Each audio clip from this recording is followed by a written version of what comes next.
문재인 대통령이 검찰과 경찰에 명운을 걸고 수사해야 할 사건으로 꼽은 김학의 전 법무차관 성범죄 의혹 사건. 과연 어떤 일이 있었던 걸까요? 진실은 뭘까요? 김 전 차관에게 성폭행 피해를 당했다고 말하고 있는 피해 여성을 대리하고 있는 김지은 변호사를 단독 인터뷰했습니다. 장한지 기자입니다. 김학의 사건 피해 여성을 대리하고 있는 김지은 변호사는 먼저 지난 15일 김학의 전 법무차관의 대검 진상조사단 소환 불응과 불출석에 대해 그럴 줄 알았다는 반응을 보였습니다. 김 전 차관은 2013년 검찰 수사 당시에도 공식 소환되지 않았었고 사실 진상조사단에서 이번에 강제 수사권이 없기 때문에 김 변호사는 그러면서 김학의 사건은 별장 성접대 사건이 아니라 특수 강간 사건이라는 점을 못을 박듯 분명하게 강조했습니다. 돈을 받고 성을 판 게 아니라 집단 성폭행 사건이라는 겁니다. 가장 큰 것은 이제 피해자가 피해 사실을 전부 진술을 하고 본인이 강간을 당했다고 얘기를 한 다음에 이제 가해자들에 대한 명확한 처벌을 원하는 의사도 진술을 했으면 자발적 성매매나 성접대가 아니라면 어떻게 여러 차례 지속적으로 성폭행을 당했겠냐는 한간의 의심에 대해선 이렇게 답변했습니다.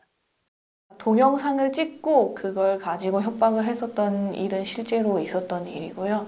네, 그리고 또 저희가 맨 처음에 이제 특수강간을 당했을 당시에 술을 마시고 정신을 못 차린 상태에서 이제 중강간을 술과 약물에 취한 한거불능 상태에서 성폭행을 당했고 이를 촬영까지 해서 해당 동영상을 빌미로 협박, 지속적으로 성폭행을 자행했다는 겁니다. 그럼에도 동영상까지 있고 누가 봐도 김학의 전 차관이 분명한데 두 차례에 걸친 검찰의 불기소 처분을 어떻게 납득할 수 있겠냐고 김지은 변호사는 목소리를 높였습니다. 저희 사안에서는 피해자 3명이 굉장히 구체적인 진술을 했음에도 불구하고 가해자인 김학의 전 차관은 그냥 모른다. 안 했다는 진술 하나로만 이 사건이 무혐의가 됐기 때문에 결론도 결론이지만 신뢰 관계자 동석 권리, 박탈 등 검찰 수사 과정 자체도 석연치 않고 문제가 많았다는 것이 김 변호사의 지적입니다.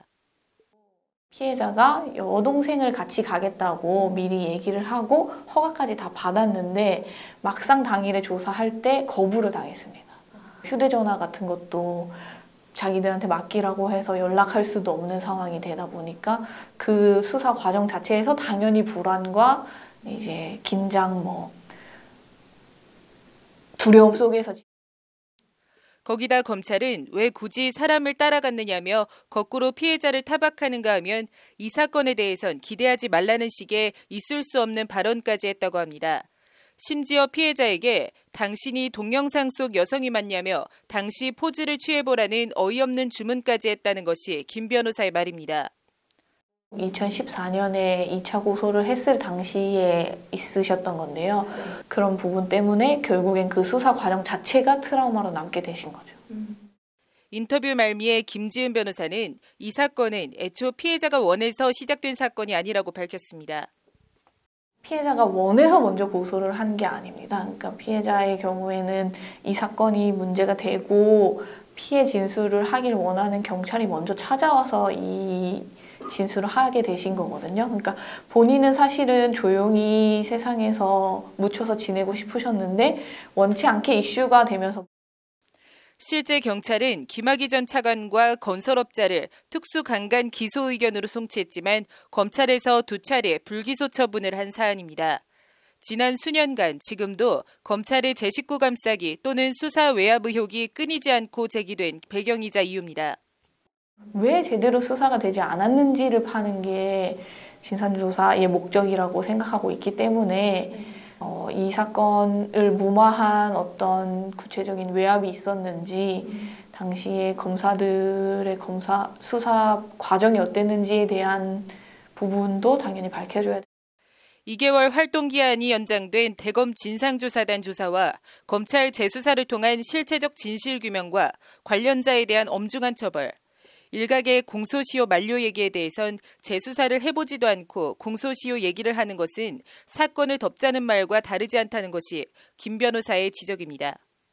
그렇기 때문에 캐캐묵어 사건이라고 생각할지라도 캐캐묵었어도 아직 처벌할 수 있다고 한다면 먼저 이제 제대로 처벌을 해야 되고, 이 사건은 뭐 처벌될 것 같은지가 중요한 것이 아니라 처벌돼야만 한다고. 법률방송 장한지입니다.